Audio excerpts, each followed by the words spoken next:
O'Neill lived with his wife, Jasmine, and their little girl, Emmy.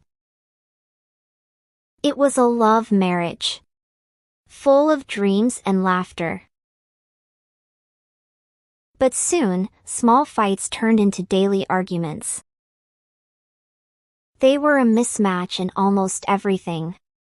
When Emmy turned 7, Jasmine filed for divorce. The court decided Emmy would spend 15 days with her dad and 15 with her mom. Emmy's best friend, Mealy, didn't like this arrangement. "You always look so sad now," she said once. But Emmy only smiled weakly. Life was not the same anymore. After some months, both O'Neill and Jasmine remarried. O'Neill's new wife, Martha, didn't like Emmy. She often gave her house chores and scolded her for small things. Jasmine's new husband, Arthur, had a son, Archie, who teased Emmy whenever she stayed there. Soon Jasmine had a baby girl, Susan, while O'Neill had 2 children, Rumi and Lily. Now Emmy was 10. As usual, she went to Jasmine's house for 15 days. On last day, she sat with her math notebook open. "Mom, math is so tough.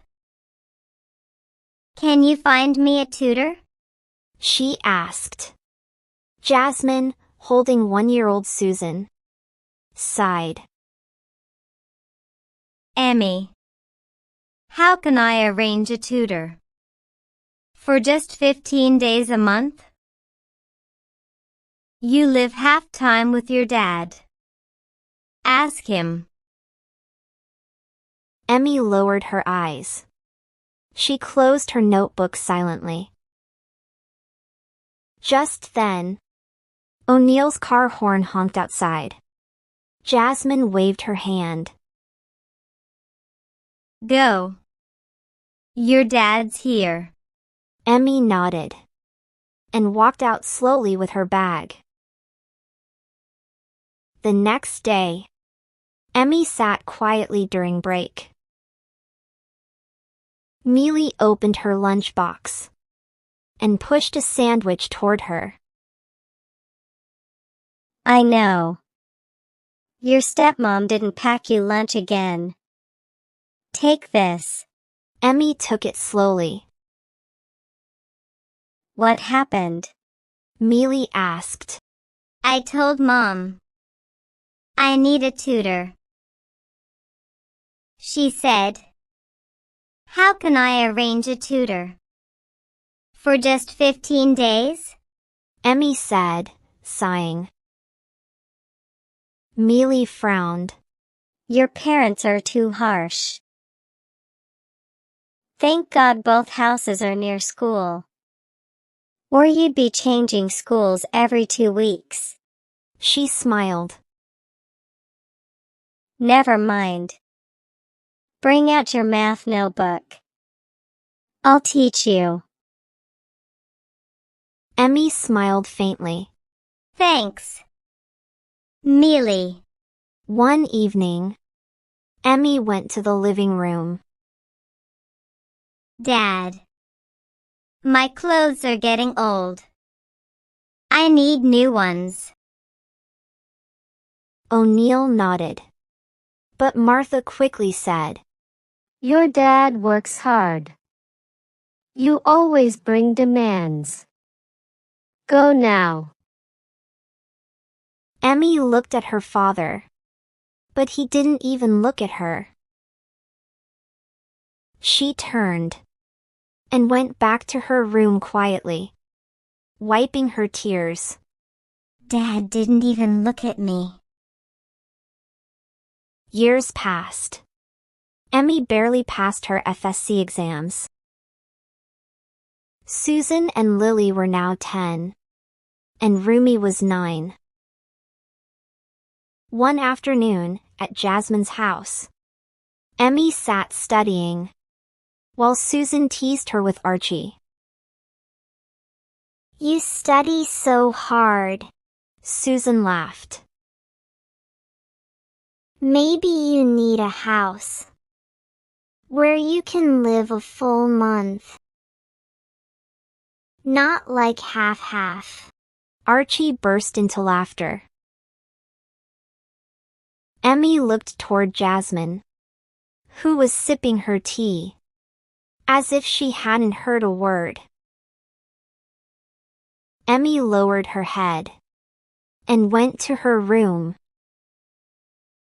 One afternoon, Martha entered Emmy's room and said coldly, "Go prepare lunch. You always get low marks. There's no need to study so much." Emmy put her book down and went to the kitchen quietly. That evening, she served tea. Rumi and Lily grabbed cookies. "Dad loves us," Rumi said proudly. "We go to the best academy." Lily added, "We are Dad's pride." Martha smiled.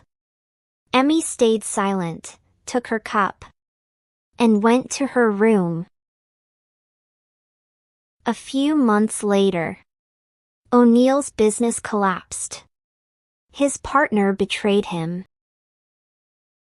Rumi and Lily had to leave their academy. One day, Emmy found them playing games. Dad is worried. She said gently.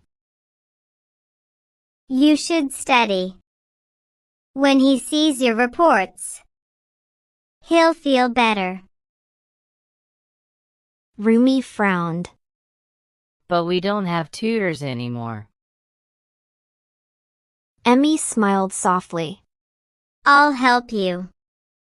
I'm good at math. I just never had peace to study. Rumi looked at her and nodded. Lily held Emmy's hand. "We always hurt you. But you're our real sister." Both hugged her tightly. Martha stood at the door watching. That night, Emmy came to the kitchen. Sorry. I got late. Mom. Martha smiled for the first time. "No, dear. Your exams are near. Study well." "I behaved badly before. But now I realize my mistake. You're my eldest daughter." Emmy's eyes filled with tears.